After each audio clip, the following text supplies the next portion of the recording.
Hey, we all love pop punk and emo. We wouldn't be here if we didn't. And we've all just seen what's possible from the genre. So many great artists, so many great tunes. But sometimes the instrumentation, well, it can feel just a little limiting. 4 or 5 guys or girls with guitars and drums. That's the typical formula here. Sure, ska music chucks some brass into the mix, and plenty of bands have experimented with other instrumentation. The classical outro from Thrice's Deadbolt banger, anyone?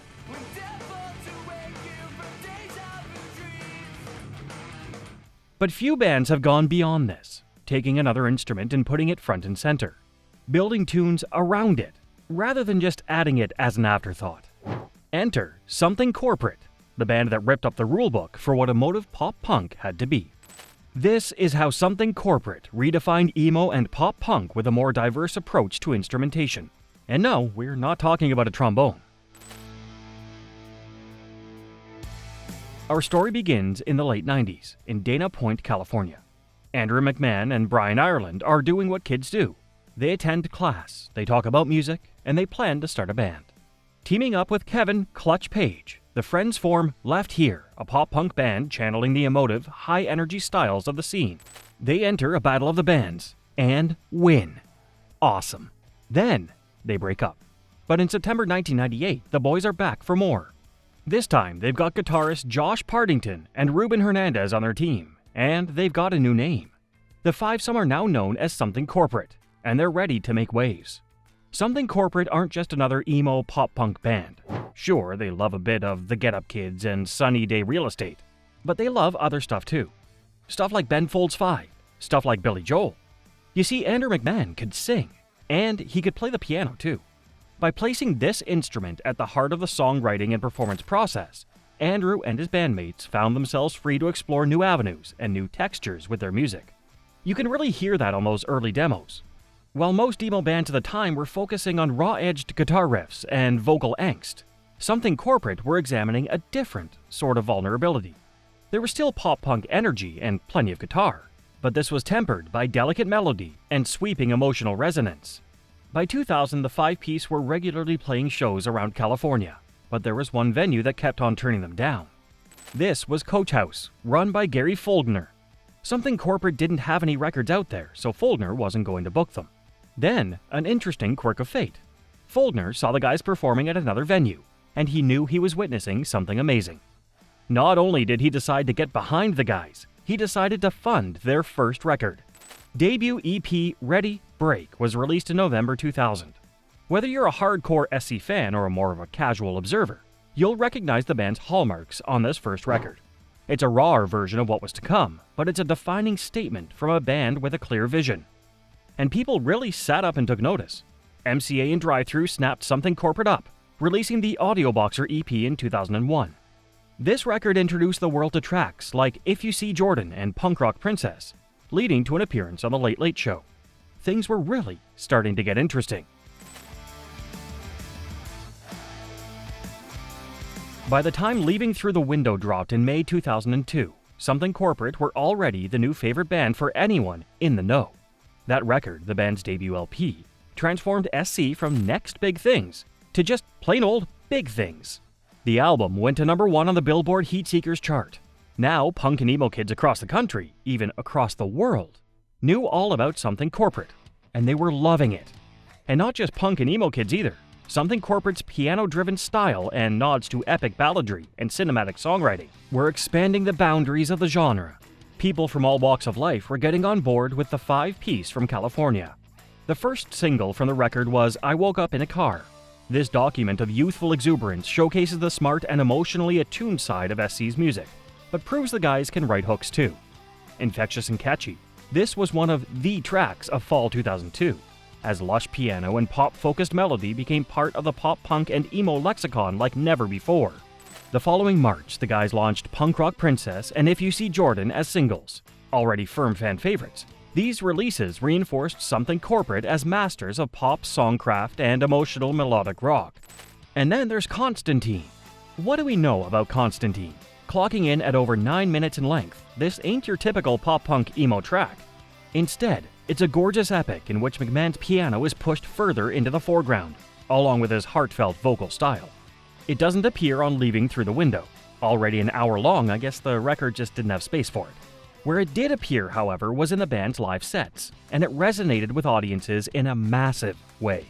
To this day, McMahon says this is still his most requested song, whether he's performing with Something Corporate or not. This is a real testament to the emotional connection the band formed with their fans. Witnessing Andrew working his magic and pouring his heart out on the piano keys was something else. A world away from the typical guitar strummers and bass slappers audiences were used to.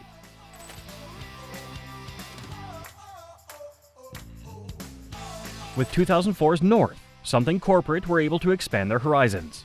There had always been a sophistication to their work, but there was a playful youthfulness and innocence too. Now a little older, a little wiser, they began exploring more introspective territory. Tracks like Space and Ruthless fit right into the SC canon, but also added new depth and complexity. With Me and the Moon, the band took things darker, touching on themes of violence and murder, apparently inspired by a shroom trip McMahon took while touring in the UK. They weren't afraid to get weird and pursue new paths of musical expression and development. But then the whole thing came grinding to a halt. Something Corporate had spent so long on the road, it was wearing them out. In the summer of 2004, they announced their hiatus. This didn't mean the end of the music, though.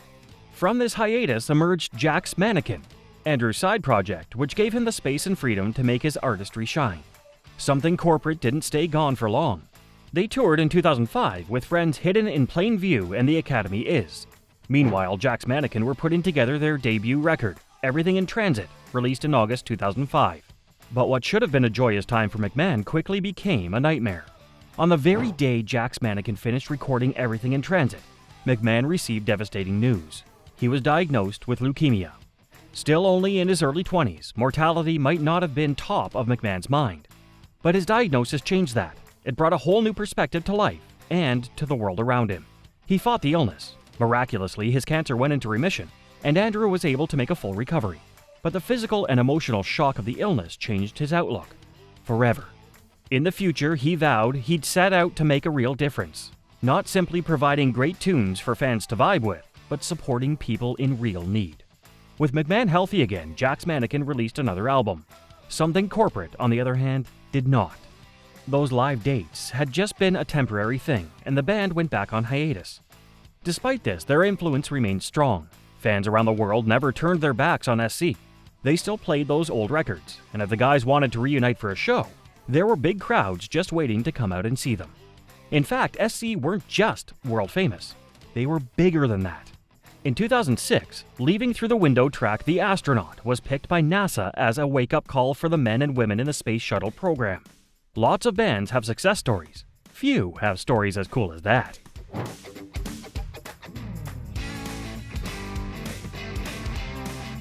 Something Corporate were gone, but they were far, far from forgotten. Their music was still influencing the punk and emo community in a big way. Bands like Mayday Parade owe a huge debt to the pioneering work of SC, bringing together real emotional vulnerability with more sophisticated musical arrangements. All-time low, too. In fact, the whole emo pop-punk scene of the late 2000s simply could not exist in the way we know and love it, if not for the mold created by Something Corporate. The legacy SC left behind was visible elsewhere too. Mainstream megastars like The Fray took that Something Corporate template and ran with it. The guitar sure could be a powerful tool for expression and connection, but these guys proved the piano could be just as effective, if not even more so.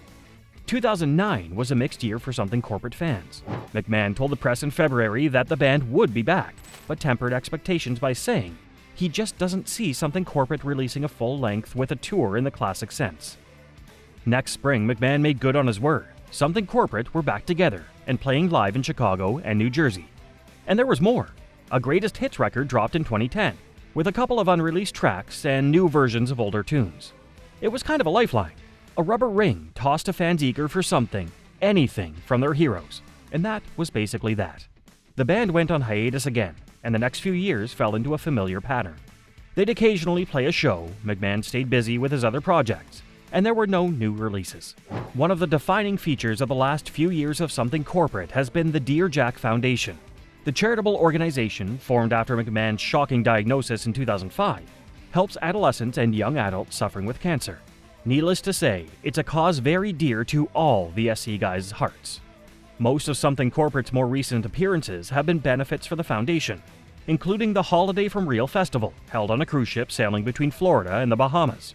Holiday from Real, held in November 2024, brought together all three of Andrew McMahon's projects: Andrew McMahon in the Wilderness, Jack's Mannequin, and of course, Something Corporate, for the first time. It was a truly special event, raising money for an awesome cause, and it showed that the Something Corporate story is not over just yet. The band have come a long way from those humble beginnings. They were there for the emo explosion of the early 2000s, shaping the genre and redefining its sonic boundaries. And they're still here today.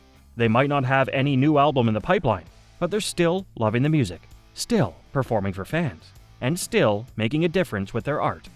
And for that, we're all grateful. Thanks for joining me once again. For more explorations deep into the history of pop punk and emo, stick around and check out my next video. If you enjoyed this video, leave a comment on what band you want to hear about next, and don't forget to like and subscribe.